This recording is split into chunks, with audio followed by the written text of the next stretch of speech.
Today, I'm going to be teaching you guys the absolute laziest way to build the most amount of lean muscle in a small amount of time.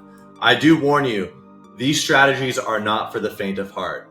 The on average effort that you will spend per workout is much greater than an average 60-minute workout. And I'm going to show you why. It's because you're going to be in the gym for less than 30 minutes per session.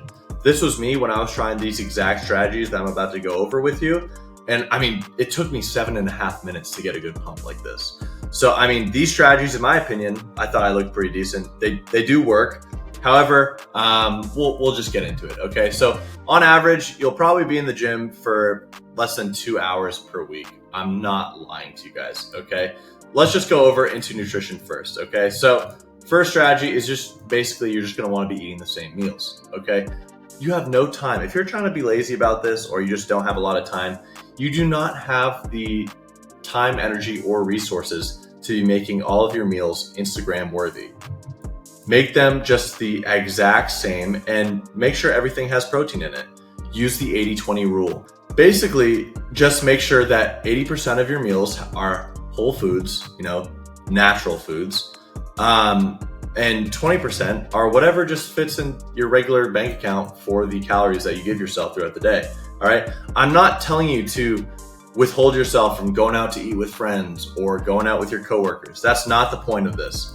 The point of this whole video is that you are able to do that and still hit your goals. Okay. So I've right here compiled 5 options for each macronutrient that will give you over 25 meal combos with all of these. Okay. So you got your proteins, obviously main culprit, chicken breast. And you get the point. You can stop here and screenshot this if you want. This actually looks like most of my grocery list. I'm not going to lie. Okay. So moving on to strategy 2, slack, don't track.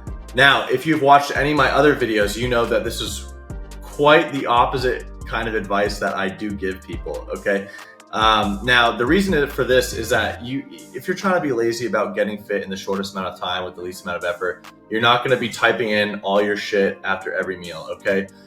Just build up that mentality of being able to eyeball foods and count the protein in your head mentally. The only thing I want you to count in your head, and the only thing I want you to count in general for nutrients, is your protein. Okay. Now, if you do track, I do recommend doing an app like Avatar Nutrition. Not sponsored. However, the benefits of tracking is that it will give you that ability to eyeball things. So it's almost like a prerequisite to being able to do this in the lazy way. All right. So tracking things, once I was doing it for even just 2 weeks, I know that like a chicken breast this size is like 50 or 60 grams of protein. Okay. So I would take that into account. Strategy 3, automate groceries. I don't know why more people don't do this. Okay. Now take into account though, I didn't say this is the cheapest way to build lean muscle. I said this is the laziest way. And 100% it is. Whether that be curbside pickup for groceries or delivery. Curbside pickup, there's no fee. Delivery, there is a fee. The main thing that this will help you do is reduce impulse. No more picking up those Totino's pizza rolls, Jeff, in the frozen section of the grocery store. You will not be tempted because you're not in there, especially if you're not hungry. All right. So this helps dramatically save time. Best part is there's a button that just lets you reorder everything that you got the first time. That is fucking criminal. All right. That will help you a ton. Workout. Let's move on to strategy 1, intensity. This is the bread to your butter in terms of this whole workout, this whole video. Intensity is what's going to give you the 80%. This is the main takeaway from this whole video. All right. So I will warn you, this is not for everyone. Why? Because these are extreme strategies on how you should be lifting and extreme techniques that we'll get into later.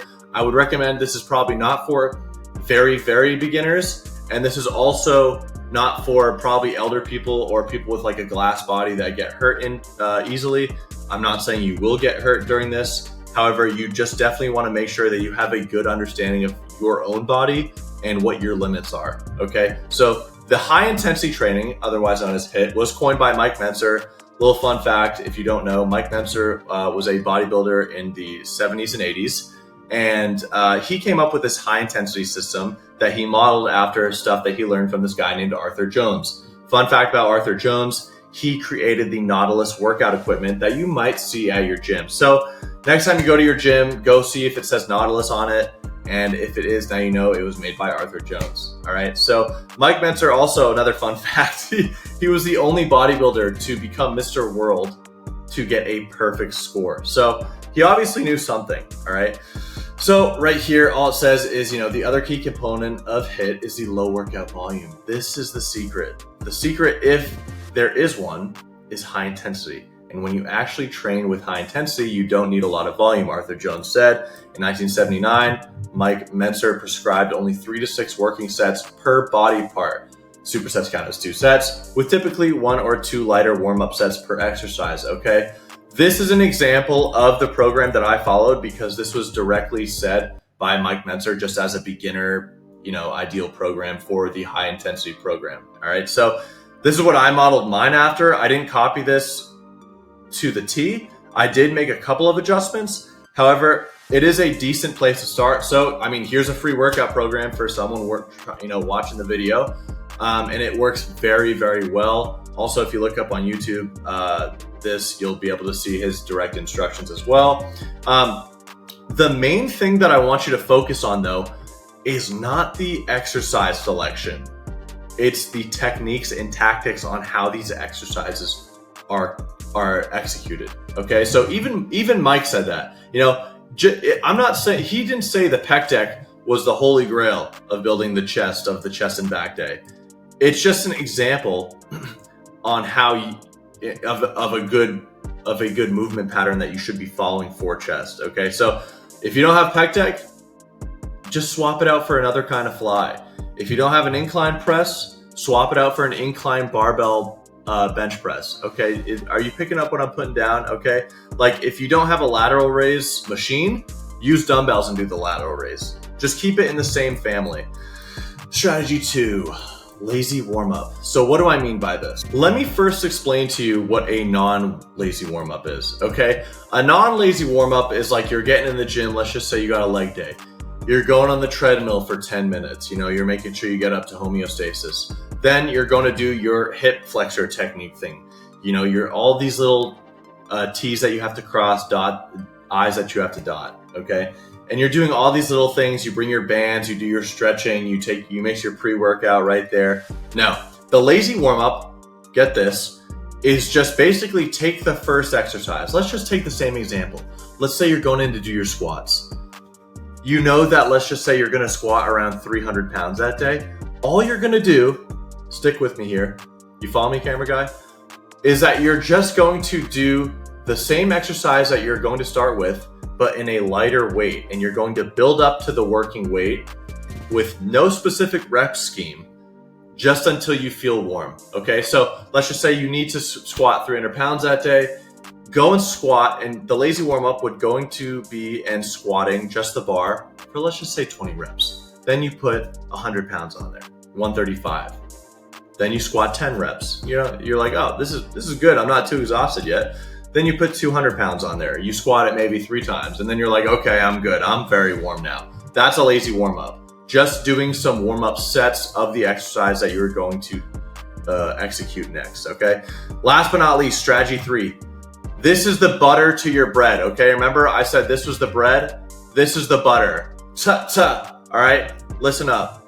Use a weight heavy enough to reach absolute failure at your given rep range, all right? So let's just say, back to the program, your rep range is 6 to 10. You better be using a weight that by the time you get to 6, 7, or 8, that you're just absolutely collapsing at. That's what that means, all right? Mentzer's heavy duty system demanded going beyond failure. That's what you need to remember. You need to, everyone can do 10 reps and that's fine. However, these techniques I'm about to show you are techniques that will be having you go past failure. Reps. Now, I didn't get the luxury of always having a spotter come in just to help me with my workout. Sometimes I had friends around the gym help me push. And a respectable gym friend will understand and help you push through your workouts, okay? So a spotter, the force reps is a spotter helping you just enough to keep the weight moving. This means he's imagine you're benching and someone just has their taken like a little bit more pounds of pressure off the bar every rep, but you're still going, you're still moving. Instead of stopping the rep completely and unloading plates and then pressing yourself, the spotter just helps you take some pressure off. Negative reps, very popular one right here, one of my favorites actually. A spotter just helps you lift on the positive halves of the rep, and then you slowly lower it down. Let's just say you're on a leg extension, right? Let's just say this is your legs, this is your feet. He's helping you push the weight up, and then you're lowering it as slowly as you can, all right? He's pushing it up for you, and then you're lowering it as slowly as you can.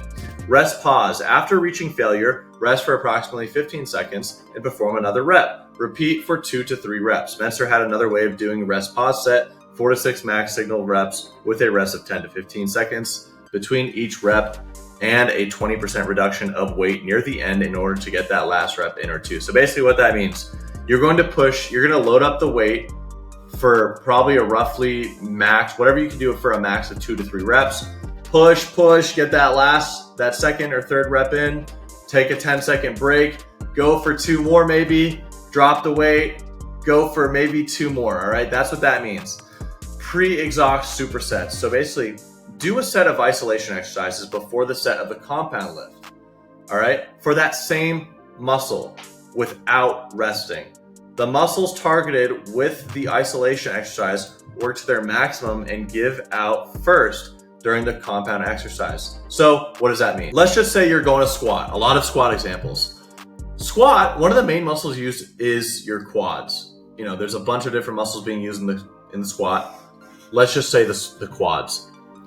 An example of a pre-exhaust superset is going to do that leg extension again, working the quads, that's isolating the quads, and then right after with no rest, just going to do the squats. Your quads will be crying. I will never forget the time that I did the superset of the leg extension and then the leg press. I have never felt that much muscle activation in my quads in my whole life.